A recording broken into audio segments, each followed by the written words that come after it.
Halo sahabat sehat, di video kali ini saya akan menjelaskan dan memberikan informasi mengenai batuk berdahak pada anak.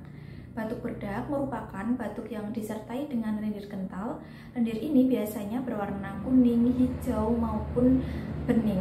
Nah, batuk berdahak ini umumnya disebabkan oleh infeksi virus maupun bakteri pada saluran pernafasan. Batuk berdahak kadang menimbulkan sesak nafas dan mengi atau nafas berbunyi.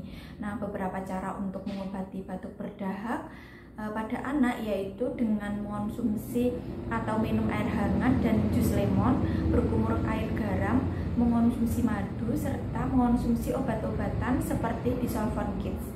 Disolvon Kids memiliki kandungan bromhexin yang dapat membantu mengencerkan dahak atau lendir, sehingga dahak atau lendir tersebut dapat lebih mudah keluar melalui batuk. Sekian informasi dari saya, semoga bermanfaat. Terima kasih.